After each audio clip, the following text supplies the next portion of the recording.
আর পরিবারও কবিরা গুনাহ হয়, আর হে বাধা দেয় না। আল্লাহর রসুলের বাসা হে হইল দয়ুস, হে কিতা। আর দয়ুসের কথা নবীজি কোন দয়ুসু লা ইয়াদখুলুল জান্নাহ, দয়ুস বেহেশতে যাবে না। আমি জিজ্ঞাসা করি, যার পরিবারের মধ্যে মেয়ে বেপরদা, বউ বেপরদা, সব বেপরদা, এই গরো কবিরা গুনাহ হইতেছে কিনা? অন্য খারাপই লাগতো না, খালি যে মেয়ে ছেলে বেপরদা চলাফেরা করে এইটাই বড় কবিরা গুনাহ। এই কবিরা গুনাহ যেই ঘরের ভিতরে চলতেছে, বেপরদা চলাফেরা করতেছে, এই পরিবারের মুরব্বী হইল দয়ুস, আর দয়ুসের ঠিকানা হইল জাহান্নাম। এই কারণে প্রত্যেকটা ঘরের মুরব্বীর কর্তব্য হইল বউরে পর্দার মধ্যে রাখতো, নিজের বউরে, নিজের ছেলের বউরে, নিজের মেয়েরে, নিজের বোনরে, নিজের মা যারা অধীনস্থ আছে সবাইরে পর্দার মধ্যে চালাইতে হইব। যদি চালায় না সে দয়ুস, সে বেহেশতে যাইবে না। আপনারা কি তা দয়ুস হইবার চান? আপনারা দয়ুস হইবার চান? তাহলে দয়ুস থেকে যদি বাঁচতে চান তাহলে পর্দার মধ্যে চলা লাগবো। চলতে রাজি আছেন? এরা সাহায্য করতে রাজি আছেন?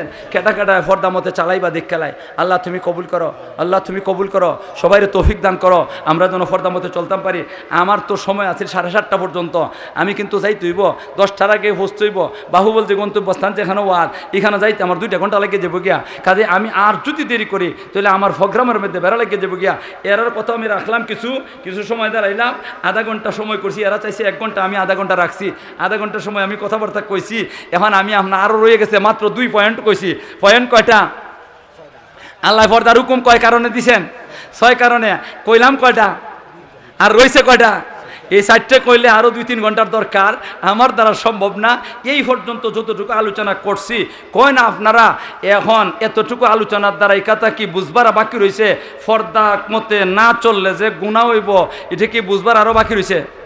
আর বাকি রয়েছে? তাহলে আপনারা কি গুনাহগার হইবার চান? গুনাহগার হইবার চান? খালি বেটেন পর্দা থাকতো না, আপনারা পর্দা করানো লাগবো।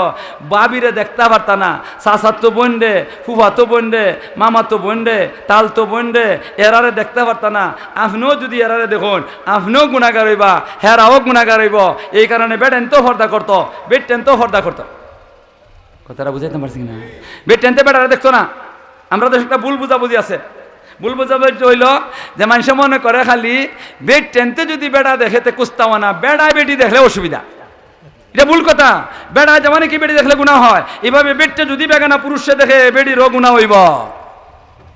মা ঠিক না বেটি? বেড়ায়ও গুনাহগার, বেটিও গুনাহগার, সবই গুনাহগার আমরা হইতাম না? সবাই গুনাহ থেকে বাঁচতাম। তাহলে আজকে থেকে নিয়ত করুন পর্দা মতে চালাইবা।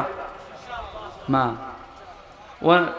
কিছু মানুষ এমন আছে এ খারাপ কাম করে, এর পরে বউরে পর্দা মতে রাখে, এটার মধ্যে সহ্য করে না। আমার বউরে আরেক বেটা দিকে লিত, আমার বউর সাথে আরেক বেটা কথা হইতো, এটা সহ্য করতে পারে না। এক মদ খাওয়া আছে, এই মদ খাওয়া বাস্তব কথা কইতেছি। হের ফুরির লাগি এক বেটা আলাপ দিছে, হেও মদ খায়। আচ্ছা কোন মদ খাওয়ার ফুরির লাগে আলাপ, মদ খাওয়া দিব না? উকিলে যখন নাকি আলাপ দিছে, কয় না রে এর কাছে বিয়া দিতাম না। কয় কেনে? কয় আমি মদ খাওয়ার হইতাম পারে, আমার ফুরি মদ খাওয়ার কাছে দিতাম না। আমি মদ খাওয়ার হইতাম পারে, আমার ফুরির এমে মদ খাওয়ার কাছে দিতাম না। তাহলে কিছু মানুষ আছে নিজে খারাপ ঠিকই বুঝে, কিন্তু ছেলে মেয়েরারে খারাপের দিকে নিবার চায় না। ঠিক না বেঠিক? আপনারাও কি করেন? নিজেও সংশোধন হয় না, নিজের ছেলে মেয়েরারে ভালাইয়ের দিকে নেন। ঠিক না বেঠিক? বেফরদা বেটার কাছে বিয়া দিও না ফুলারে ফুরিরে। আল্লাহ সবাইরে তৌফিক দান করে, সবাই কোন আমিন। ওয়া আখিরু দাওয়ানা আনিল হামদুলিল্লাহি রাব্বিল আলামিন। আমার কথা কি তা বেজার হইছুন গিয়া? বেজার হইলে আল্লাহর রাস্তায় মাফ করবা। এটা কোনো আমার বানাইল কথা কুস্তা কইছি না, এটা কোরআন হাদিস থেকে কইছি। এটা যদি কোরআন হাদিসের কথা হইতে হয় মাথার মধ্যে রাখুন, অন্তরে জায়গা দেন, ফিট করুন নিজের মধ্যে। ঠিক না বেটি? আর যদি মনে করি এটা মান্য সঙ্গে মোল্লার ফকেটের কথা উড়ে ফেলাই দেন, দুঃখ নাই। এটা আমার ফকেটের, আমার ফকেটের কথা না কোরআন হাদিসের কথা? মানতে রাজি আছেন তো? সবাই রাজি আছেন? আল্লাহ কবুল করো, সবাইরে তৌফিক দান করো, আমিন। ওয়া আখিরু দাওয়ানা আনিল হামদুলিল্লাহি রাব্বিল আলামিন।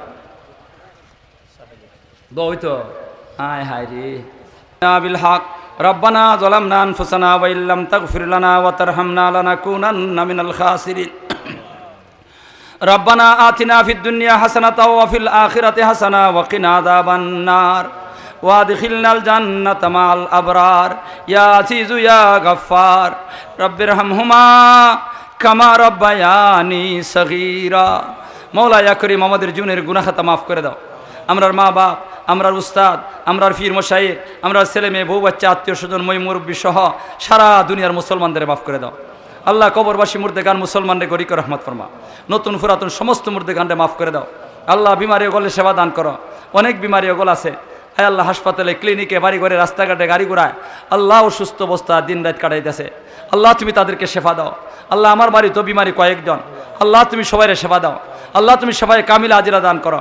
আল্লাহ ইয়া আরহামার রাহিমিন ইয়া আকরাম আল আকরামিন, যারা বিপদ আছে বিপদ থেকে মুক্ত করে দাও। আল্লাহ অনেক ভাই ওগল আল্লাহ বিনা কারণে জেল হাজতে আছে, উলামায়ে কেরাম রে অনর্থক জেল হাজতে নেওয়া হয়েছে অনেক রে, আল্লাহ তুমি তাদেরকে মুক্ত করে দাও। যারাই বিনা কারণে জেল হাজতে আছে আল্লাহ তুমি তারা মুক্ত করে দাও। আর যারা কোনো দুষ করে জেল হাজতে গেছে আল্লাহ তুমি তারা তওবা করার তৌফিক দাও, সংশোধন এবার তৌফিক দাও। আর সংশোধন করে আল্লাহ তুমি তারা জেল থেকে মুক্ত করে দাও। ইয়া আল্লাহ দেশের মানুষের শান্তি দান করো। সারা বিশ্বে অশান্তি, সারা দেশের মধ্যে অশান্তি বিরাজ করতেছে, সারা বিশ্বে অশান্তি বিরাজ করতেছে। মুসলমানের ফে জুর জুলুম নির্যাতন অত্যাচার অনাচার অবিচার দেশ ছাইয়া থেকে এখন খারাপিতে দেশ ভরে গেছে গিয়া, আল্লাহ তুমি এগুলা বন্ধ করে দাও। আল্লাহ জালিমদের হাত থেকে দেশের মানুষের রক্ষা করো। আল্লাহ জালিমদের হাত থেকে দেশের মানুষের রক্ষা করো। আল্লাহ তফসির সম্মেলনটা কবুল করো। শুরু থেকে শেষ পর্যন্ত যা কিছু আলোচনা হয়েছে আল্লাহ হইব এইগুলারে তুমি ভুলভ্রান্তি মাফ করে দাও। সহি শুদ্ধ কথাগুলারে আমল করার তৌফিক দান করো। আল্লাহ কবুল করো। আল্লাহ দুনিয়া আখিরাতে শান্তি দান করো। এই তফসির সম্মেলন যারা নাকি আয়োজন করছেন আল্লাহ তাদেরকে দুনিয়া আখিরাতে শান্তি দান করো। আল্লাহ দুনিয়া আখিরাতের ভালাই দান করো। আযাব আর গজব থেকে হেফাজত করো। আল্লাহ বদ্দিনী গুমরাহি লা দিনী লা মুযহাবিত থেকে হেফাজত করো।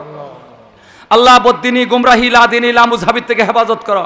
আল্লাহ বদ্দিনী গুমরাহি লা দিনী লা মুযহাবিত থেকে হেফাজত করো। আল্লাহ তুমি আমরা দুনিয়া আখিরাতে শান্তি দান করো। আল্লাহ মরণের সময় সক্রাতে মৌতের আযাব আর গজব দিও না। আল্লাহ তুমি আমরা বেইজ্জতির মরণ দিও না। আল্লাহ বেইজ্জতির মরণ দিও না। আয় আল্লাহ গাড়ি ঘোড়া অ্যাক্সিডেন্টে মরণ দিও না। আয় আল্লাহ আগুনে ফুরাইয়া গায়ে আল্লাহ পানিতে ডুবাইয়া মাইরো না। জটিল জটিল রোগ দিয়ে আমরা বিছানাত পলাইয়া মাইরো না। আল্লাহ কলিমা ফরাইয়া ফরাইয়া সেজদার অবস্থায় আসানির সাথে দুনিয়া থেকে নিয়ে যাই মোলা। ইয়া আল্লাহ আখিরাতের সমস্ত ঘাটি আমাদের জন্য আসান করে দিয়া আল্লাহ হাশরের ময়দানে নবীজির সাথে হাশর করাইয়া নবীজির চেহারা খান দেখাইয়া নবীজির পবিত্র হাত দ্বারা হাউদে কাউসারের পানি পান করাইয়া ডাইন হাতে আমলনামা দিয়া তোমার কুদরতি আরশের নিচে জায়গা দিও। আল্লাহ ফুলতিরাত বিজলির মতো ভার করে বেলা হিসাব বেহেশত পৌঁছাই দিও। আল্লাহ আমরা যারা হাত উঠাইছি গো মৌলা প্রত্যেকের হজের জন্য কবুল করে নাও। আল্লাহ বারবার আমাদেরকে হজ করবার তৌফিক দান করো। আল্লাহ বারবার হজ করবার তৌফিক দান করো। আল্লাহ বারবার নবীজির রওজা জিয়ারত করার তৌফিক দান করো। আল্লাহ তুমি মেহেরবানি করিয়া এই তফসির সম্মেলনের উসিলায় এলাকার নারী পুরুষ সবাই আল্লাহ দিনদার পরহেজগার নেককার বানায় দাও। আল্লাহ মা বোন গলে ফর্দা নিশিন বানাও। আল্লাহ আমরা মা বোন গলে ফর্দা মতে রাখবার তৌফিক দান করো। আল্লাহ যা কিছু আলোচনা করা হয়েছে ফর্দার সম্বন্ধে আল্লাহ নারী পুরুষ সবাই আমল করার তৌফিক দান করো। এই এলাকার সমস্ত নারী পুরুষ আল্লাহ ফর্দা মতে চলার তৌফিক দান করো। আল্লাহ আমরা ছেলে মেয়েদেরকে দিনদার পরহেজগার নেককার ওলি বানায় দাও।